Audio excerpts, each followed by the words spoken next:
दोस्तों नमस्कार। आज फिर एक कहानी के साथ। कहानी छोटी लेकिन सीख बड़ी, और सीख वही महान जो जीवन में उतर जाए, और ज्ञान वही श्रेष्ठ जिससे जीवन संवर जाए। ऐसी ही जीवन को संवारने वाली एक कहानी।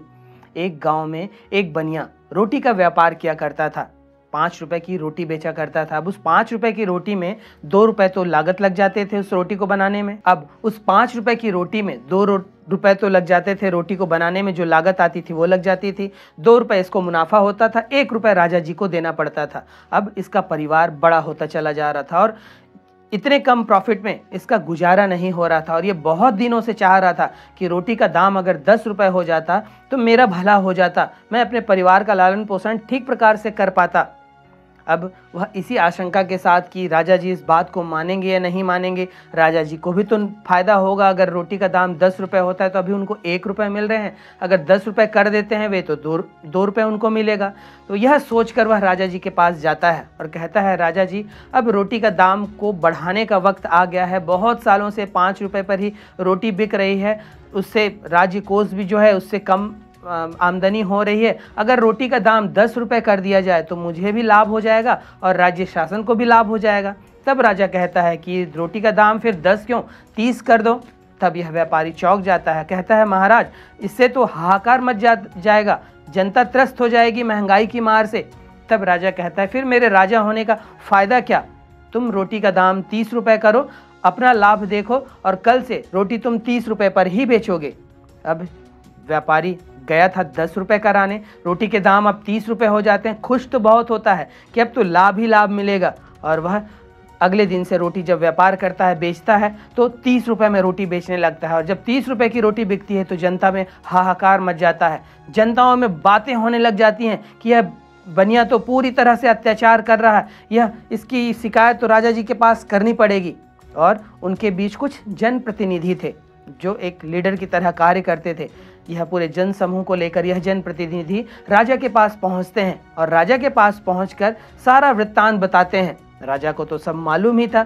वह गुस्सा होने का, क्रोध में आने का अभिनय करता है और अपने सैनिकों को आदेश देता है कि उस गुस्ताख बनिए को मेरे सामने प्रस्तुत किया जाए। उसकी हिम्मत कैसे हुई रोटी का दाम 30 रुपए करने की। अब यह सिपाही उस बनिए को पकड़ कर लाते हैं और राजा जी के सम्मुख प्रस्तुत कर देते हैं। तब राजा गुस्सा कर कहते हैं कि तुमने मुझसे पूछे बिना रोटी का दाम 30 रुपए कैसे कर दिया, जनता 30 रुपए का रोटी कैसे खरीदेगी। व्यापारी तो आश्चर्यचकित होकर वहीं उसके पैर बंधा जाते हैं, उसके मुख से कोई शब्द नहीं निकलता है और डर के मारे वहीं पर वह घिघी बांधकर खड़ा हो जाता है। तब राजा कहता है कि ऐसा करो, कल से रोटी का दाम 15 रुपए कर दो, जनता 30 रुपए की रोटी नहीं ले पाएगी।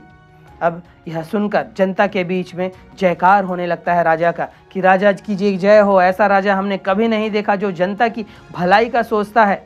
इधर व्यापारी भी खुश होता है कि मैं तो 10 रुपए कराना चाहता था, रोटी का दाम 15 रुपए हो गया। अब अगले दिन से रोटी जो है 5 रुपए की जो रोटी है अब 15 रुपए में बिकने लगती है। व्यापारी जो बनिया है उसको भी लाभ होने लगता है, राज्य कोष में और ज़्यादा कर के रूप में आमदनी आने लगती है और जनता भी खुश हो जाती है कि कहाँ 30 रुपए की रोटी मिल रही थी, अब तो आधे दाम में रोटी मिल रही है। दोस्तों यह कहानी छोटी सी है। हर कहानी से, इससे पहले हमने जो भी कहानी सुनी है या आपको बताई गई है, हमने कुछ न कुछ सीखा है। इस कहानी से आपको सीखने की ज़रूरत है और क्या आपने सीखा ये हमें ज़रूर बताएं, क्योंकि दोस्तों चुनाव के वक्त करीब आ रहे हैं। तरह तरह के चुनाव अब होने वाले हैं और कुशल नेता, चाटुकार नेता, कई प्रकार के नेताओं के प्रकार होते हैं, वे आपके बीच घूमेंगे, वे आपको कई सारे प्रलोभन देंगे। अब यह आपका विवेक है कि आप किसी योग्य व्यक्ति को ही अपना मत दें। आपका एक मत बहुत कीमती है, इसकी कीमत को समझें। यह आपकी एक वोट किसी अच्छे व्यक्ति को पद पर ला सकती है जिससे देश का भला हो, आपका भला हो। तो किसी ऐसे व्यक्ति को जिसे मत देने पर समाज में, देश में भ्रष्टाचार बढ़े, अपराध बढ़े, अव्यवस्था बढ़े, ऐसे किसी व्यक्ति को अपना मत मत दीजिए। किसी भी दल के मतांधता में मत आइए कि आप इस पार्टी को अनुगमन करते हैं तो उस पार्टी को अनुगमन करते हैं। योग्य व्यक्ति को ही अपना मत दीजिए। अपने इस मत की कीमत को समझिए और जो योग्य है उसे ही अपना मत दीजिए, वरना यह नेता बड़े चालाक होते हैं। यह तरह तरह के प्रलोभन, तरह तरह की चीज़ों को आपके सामने प्रस्तुत करके आपके मन मस्तिष्क को मोड़ सकते हैं। और आप भी हैं जो चले जा सकते हैं। तो अब आप एक विवेकी समाज के हिस्से हैं। भारत एक विकसित देश हो रहा है, विश्व में भारत की गूंज हो रही है।